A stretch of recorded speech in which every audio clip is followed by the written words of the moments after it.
Boom. All right. We have a quick one here today. I just came back from Atlanta. I was with some really great leaders around the country, and I got some time with a guy named John Gordon. And I love John Gordon because he is an incredible coach, an incredible leader, culture, leadership, energy, mindset. I mean, this guy has frameworks literally for everything in his life. If you haven't gone through John's stuff, I highly recommend you to do it. Now, he has a lens of obviously his leadership and culture and a lot of business things. I sat with him. We got some one-on-one time after the session, him and I. And what was awesome was John telling me about that. I told him what I was doing with divorced dads, and he said, "Man, how can I help?"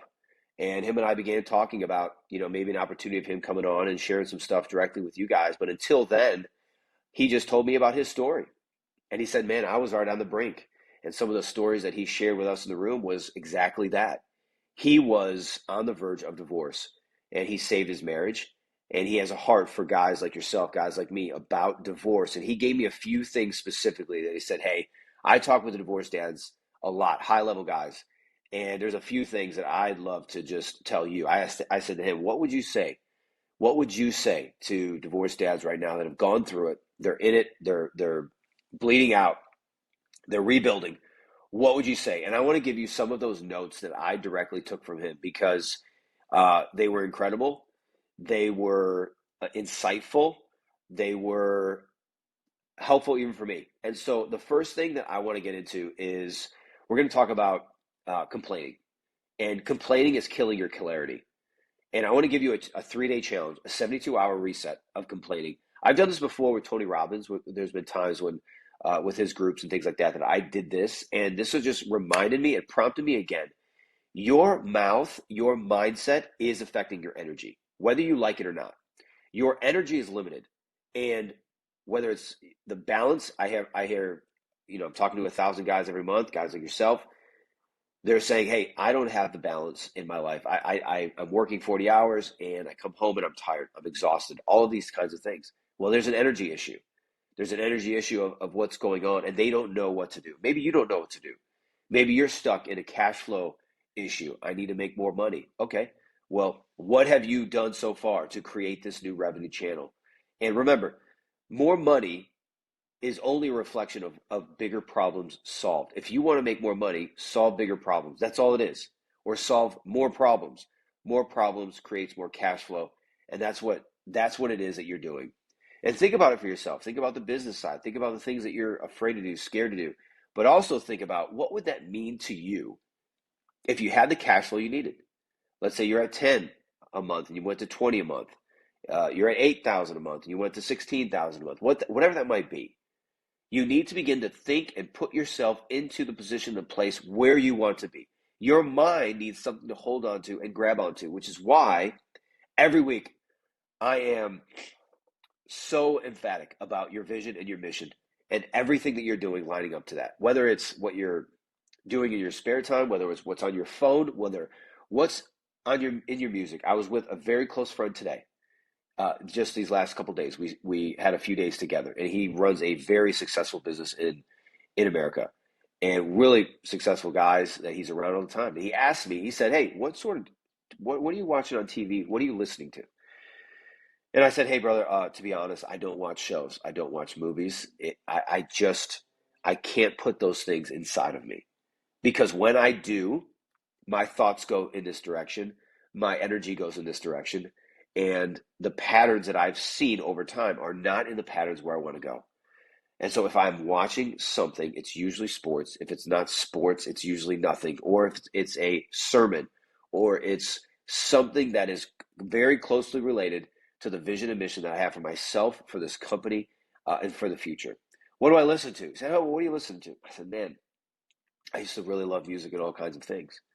The problem about listening is that those words do come inside your subconscious. I only want words in my subconscious that are aligned to where I'm going. And so I listen to a lot of instrumental, classical, worship, worship instrumental. Even now, there was a crutch. There was a leaning on me where I didn't like quiet. And I don't know about you, but I didn't like quiet. And so I always had music on, always. And I realized that there was something that the Lord was talking to me about that I needed to change. I needed to shift, and I began shifting and changing some of those things to understand quiet better, to understand stillness better, to understand being in the Lord's presence better than just having on something all the time. So we're going to get through this real quick. 72 hours is the challenge. No complaining. No complaining about your finances. No complaining about your co-parenting, your schedule, your kid's schedule, what you don't have, your mindset, your friends. No complaining. That is a challenge. 72 hours. I'm putting it your way. And let me tell you a little bit about what it is, and then we'll break it down. I'll put some questions your way about what to do instead. How do we trap these thoughts? Like you said, they're going to come. It's not that you're not thinking about something to complain about. It's that we then capture the thought, says in Corinthians, and we make an obedience to Christ. Ephesians 4 talks about that we think on those things that are good, lovely, and a good report. If there's any virtue, if there's any praise, we think on those things. That is our mind. We have the mind of Christ. What does Christ think about? Well, these are the things that Christ think about. So the hard truth is that every complaint is a confession of powerlessness. There's a book called Power versus Force, and it talks about your physiology when you take on certain emotions. Complaining and fear and worry are some of the lowest draining for your physical body. They are drainers. They will bring you into a depressed state. What is depression? Depression is when you're not doing the things that you really need to do. That's depression. And you don't know how to get there. And you begin to think and wallow and ruminate on those things that you're not doing, what you don't have, what's not there. That's complaining. You know, the Israelites in the book of Genesis and Exodus, they had a shot to be able to get to the promised land very quickly, and they complained and they murmured. And even though they went through the Red Sea, even though that there was a rock that was struck that got water, even though there was birds that came out of nowhere for them to eat, even though there was manna every day, they complained. And so I have to even take a step back for myself, and I believe you should too. Look at what you do have. What's in the fridge? Do you have a table? Do you have a mind? Do you have the ability to create wealth? Do you have the tools, the things, using AI, using all these different things and tools nowadays? Why can't you get to the place where you want to go? Most guys, when I say this, the really aware ones say it's me, it's my fault. And that is the truth. That is the truth. You are the solution and you are also the problem. Let's get into the neuroscience about complaining quickly. Your brain is a pattern recognition machine. Every time you complain, it strengthens the neural pathways that filters for negativity via your reticular activating system, the RAS. So once you begin to complain, you start to wire these complaining things, and it gets easier and it gets easier. If you've ever been with people that complain, man, it's like easy. They can complain about literally blue skies, the sun being out on the beach, and they'll still complain. Oh, it's a little windy, right? There's something that they find, and that is a wired pattern. And we have to change that wired pattern. We have to unhook it, and we have to change it, and we have to find it, and we have to make that into the place, into the thing that we want. So complaining actually shrinks your brain. This is a part of neuroscience it shrinks your brain that's responsible for focus, decision making, vision building, and self control. Now, I think all of us here would say, hey, I want to be more focused. I want to make better decisions. I want to have a vision for my life, and I want to have self control because I believe that discipline is freedom. When you complain, that shrinks all of those.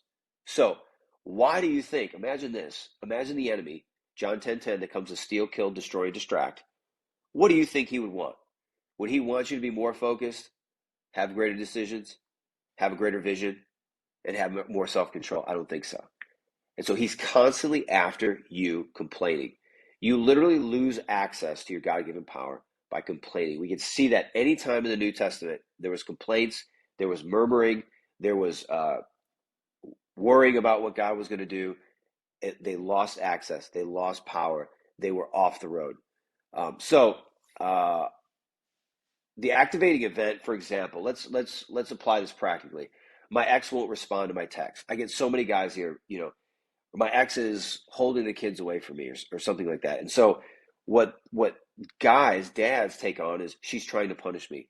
I'll never co-parent well. She's trying to destroy me. She's trying to sabotage me with my kids, right? All those things. And the consequences, you spiral, you vent, you feel stuck, you complain, you murmur, you go into a loop. That pattern just gets more and more fortified and fortified and fortified. And that's your belief. And what you believe is what you become. Your emotions, your thoughts are the ancestors of your feelings. What do you want to feel? What are you thinking about? These thoughts transpire into how you feel. So here's the shift. Her actions don't define my peace. In rational emotional behavior therapy, you have to understand that nobody controls your emotions. Nobody else controls you. It is only you. Your ex, your job, your finances, your peace cannot be contingent on exterior items, because when they are, and those items leave, there goes your peace. There goes your confidence. There goes your clarity. We need to build those things in now, to where they cannot be disturbed by anything. Okay, we're anxious for nothing, Scripture says. We don't worry about anything. We cast our cares and our worries on the Lord. Why? Because He can carry those for us. So let me get into a couple scriptures. Philippians 2 says it like this: do all things without grumbling or complaining. All things. Kind of big. Ephesians 4, let no corrupt word proceed out of your mouth, but only those things that are good to the listener. Proverbs 23:7, as a man thinks in his heart, so is he. What a great verse. Hebrews 12:2, fix your eyes on Jesus. What you behold is what you become, is how I say it. So fixation on truth and not frustration. So here's the 72-hour rule. No venting, no gossip, no complaining, no out loud, nothing out loud, and I don't want it in your head. There's going to be a thought that comes, and you need to capture that thought quickly. If it's more than 5 seconds, you've held on to it too long. This is not something you ruminate on. This is something you don't talk it through. You get rid of it. No complaining, no venting, no gossip, no complaining. And you can identify a problem, but only if you offer a solution. That is the structure.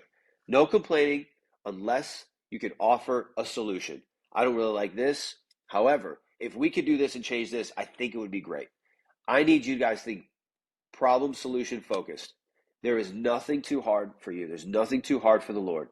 You've got this. So how do you track this? All right. This isn't just a mind game.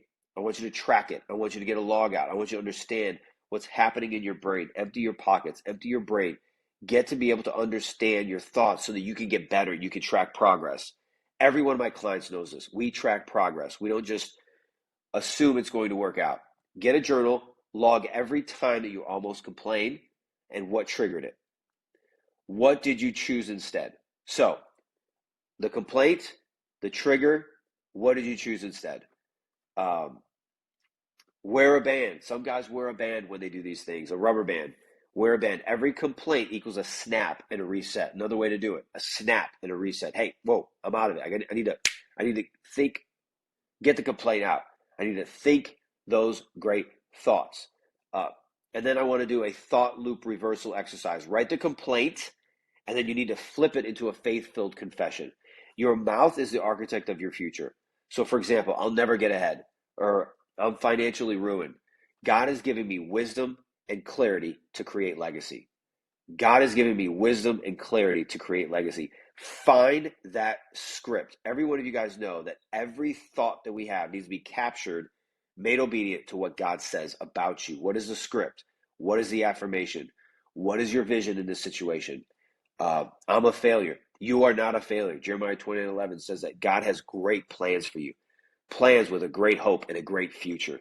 That is who you are. I have a great hope. I have a great future because of Christ in me. Okay. And so then the challenge today is drop it in the comments. 72 hours, no complaint. Challenge starts now. Share one thing that you usually complain about, how you reframed it. And then come back in 3 days. I want to hear about your progress. So where your focus goes, your energy flows. Where your energy flows, results grow. Do you want negative results? Do you want positive results? And I think I know the answer, and you know the answer too. You want positive results, then we need to put the focus on that. We need to put the energy on that to get that. I'm going to leave that here. I don't want this to be a long one. I want to just get this out. I want to get it to you. I want this to be very, very interactive and going for it. 72 hours, 3 days. Go do what you need to do. God bless you. See you in the next one.